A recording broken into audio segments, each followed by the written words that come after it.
ஆச்சி கொழுக்கட்டை மாவு வந்தாச்சு. ஆச்சி கொழுக்கட்டை மாவிற்கு கொழுக்கட்டை அச்சை கேட்டு வாங்குங்கள். தருமபுரி மாவட்டம் பாலக்கோடு அருகே உள்ள தோமலஹள்ளி கிராமத்தைச் சேர்ந்தவர் தினேஷ். 27 வயதான தினேஷ் சென்னையில் தனியார் நிறுவனத்தில் 40,000 சம்பளத்தில் வேலை செய்வதாக கூறி பேகாரஹள்ளி கிராமத்தைச் சேர்ந்த நந்தினி என்பவரை 5 ஆண்டுகளுக்கு முன்னர் இரு வீட்டார் சம்மதத்தோடு திருமணம் செய்ததாக சொல்லப்படுகிறது.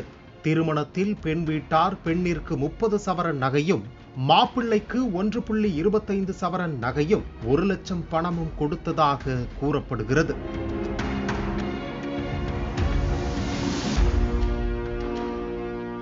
திருமணமான பிறகு தினேஷ் வேலை செய்வதாக கூறியது பொய் என்றும் வேலைக்கு செல்லாமல் இருந்து வந்துள்ளார் என்பதும் தெரிய வந்தது. இதனையடுத்து தினேஷ் அடிக்கடி வரதட்சணை கேட்டு நந்தினியை துன்புறுத்தி வந்ததாக சொல்லப்படுகிறது.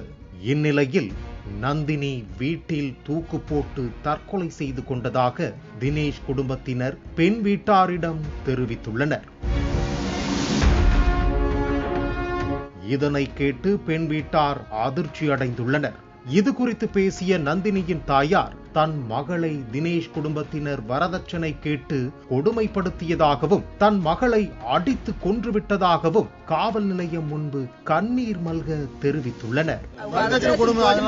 நீ 1 லட்சம் ரூபாய் கொண்டு வந்து கொடுக்கல, நீ கொடுக்காத நீ என்னத்துக்கு எங்க அப்பங்க அம்மாவுக்கு சோறு போட்டா நீ வீட்டுல இரு இல்லைன்னா இருக்காத அப்படின்னு சொல்லி இவங்க ஆம்பியா முன்னாடி அவங்க மாமியார் செல்வி, மாமனார் வெங்கடேசன், அவங்க மூத்தாரு அருள்குமார், இவங்க தினேஷ்குமார், இவங்க 4 பேர் தாங்க. இந்த பொண்ணுக்கு அடிச்சே சாவடிச்சுட்டு அவங்க தான். மேலும் நந்தினியின் இறப்பில் மர்மம் இருப்பதாகவும் நந்தினிக்கு நீதி கிடைக்க வேண்டும் எனவும் உறவினர்கள் காவல் நிலையத்தை முற்றுகையிட்டனர்.